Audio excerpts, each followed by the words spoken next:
Friends, Rihanna চ্যানেলে তোমাদেরকে অনেক অনেক স্বাগত। আজকে বছরের প্রথম দিন 1 জানুয়ারি আমরা যাচ্ছি বনগাঁ সাত ভাই কালীতলা পুজো দিতে। তোমরা ভিডিওটা দেখতে থাকো, আমার সঙ্গে থাকো।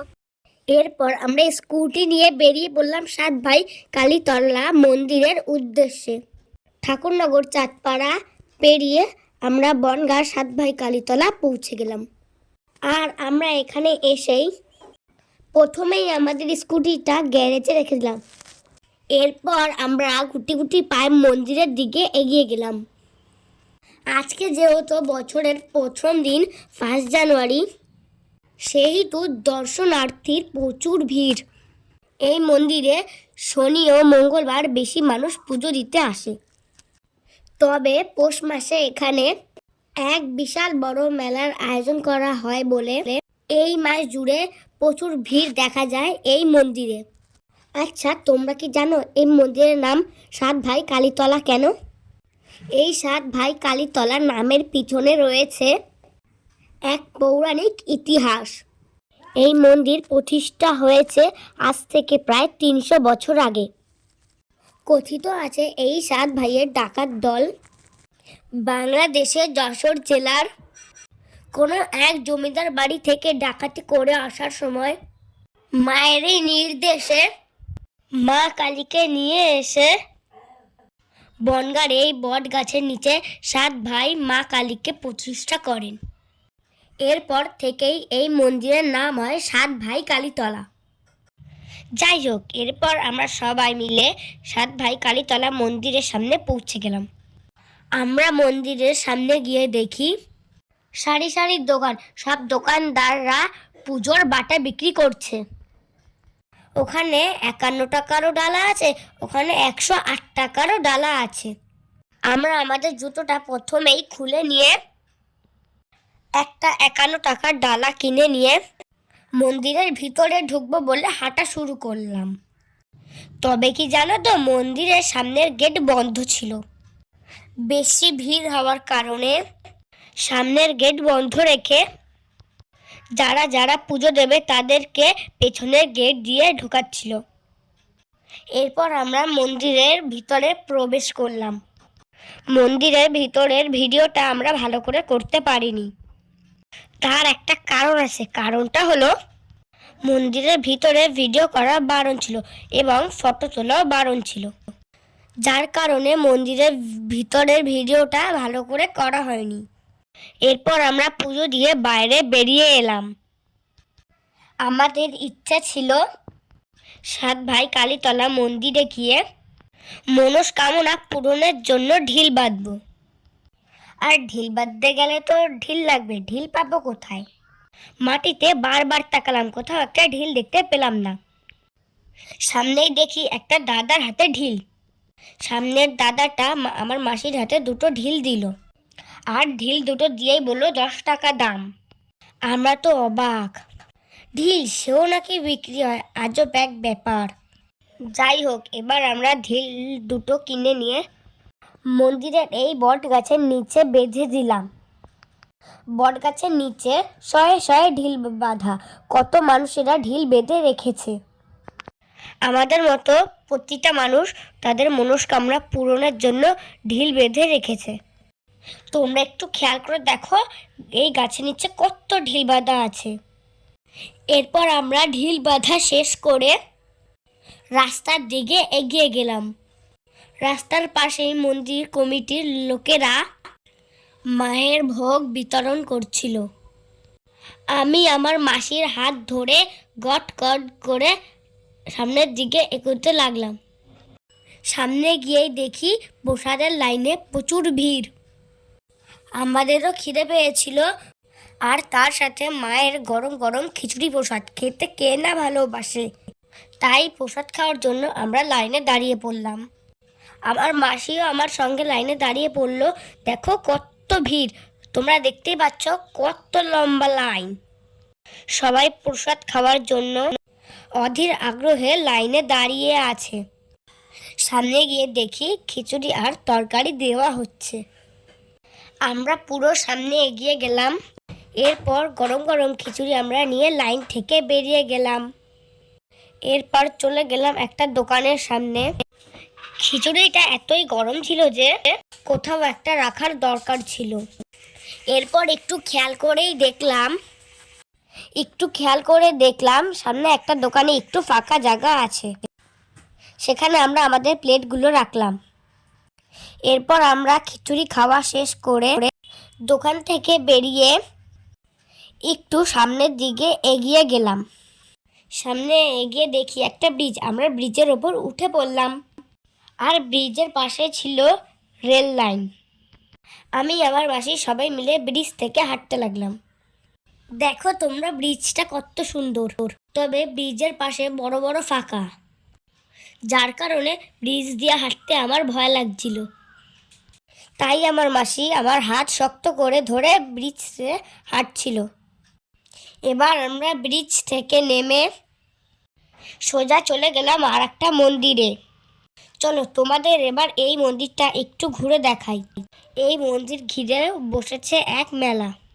এখানে রয়েছে নানা রকমের দোকান।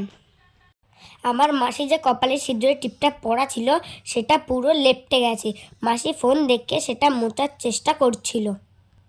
মাসির কপালে যে এত বড় টিপ পরিয়েছে, মাসির কপালে চারিদিকে লেগে গেছে। মাসি অনেক কষ্টে কপালের চারপাশটা মুছে নিল।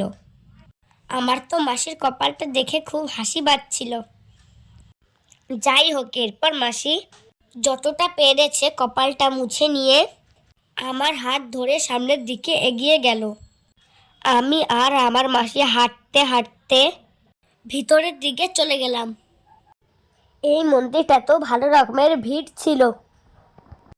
আমি মাসির হাত ধরে দৌড়ে দৌড়ে হাঁটছিলাম আর মাঝে মাঝে একটু দুষ্টুমি করছিলাম। চারিদিকে তাকাচ্ছিলাম। চারিদিকে এত দোকান বসেছে সেগুলো আমি দেখছিলাম। আমরা সব দোকানগুলো পেরিয়ে চলে এলাম মন্দিরের সামনে। এই মন্দিরটাও কত সুন্দর সেটা তোমরা ভিডিওর মাধ্যমে দেখতেই পাচ্ছ। আমরা মন্দিরের সামনে দাঁড়িয়েই প্রথমেই মাকে প্রণাম করে নিলাম। এই মন্দিরের নাম হলো সাধক মদন বাবাজির শ্মশান শ্রী শ্রী কালী মাতার মন্দির।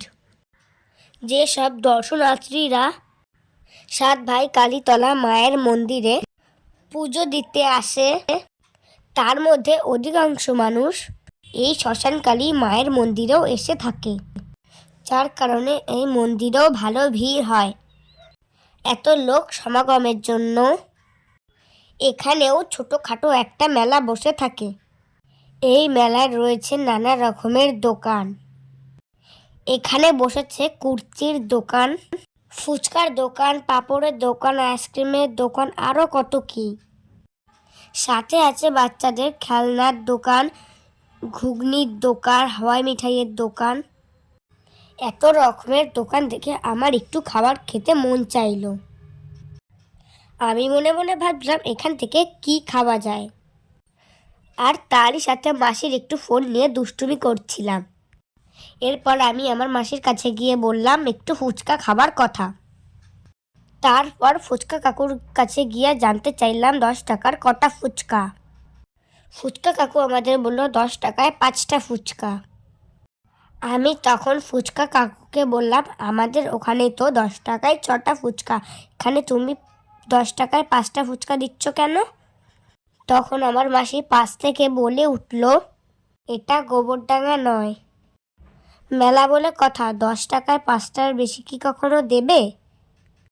এরপর আমরা সবাই ফুচকা খেয়ে চলে গেলাম ঘুগনির দোকানে। আমরা কেউ খুব একটা ঘুগনি ভালো খাই না, যার কারণে মেশো একাই 1 প্লেট ঘুগনি নিয়েছিল, আর সেখান থেকে আমাকে আর মাসিকে একটু একটু করে খাইয়ে দিল। আমরা একটু টেস্ট করে দেখছিলাম ঘুগনিটা ঠিক খেতে কেমন হয়েছে। খেয়ে দেখলাম ঘুগনিটা একেবারে খারাপ হয়নি, মোটামুটি ভালো। যেহেতু আমরা ভালো খাই না তাই আমরা আর খেলাম না, বাকিটা মেশো খেয়ে নিল। এরপর হাওয়াই মিঠাই দেখে আমার খুব নিতে ইচ্ছে হলো। আমি মাসির কাছ থেকে 20 টাকা নিয়ে হাওয়াই মিঠাইয়ের দোকানের কাছে দৌড়ে গেলাম। গিয়ে দেখি দোকানের সামনে লোক নেই। আমি কোন কালারটা নেব বারবার দেখছিলাম। আমাকে দেখে দোকানের লোক দোকানে চলে এলো।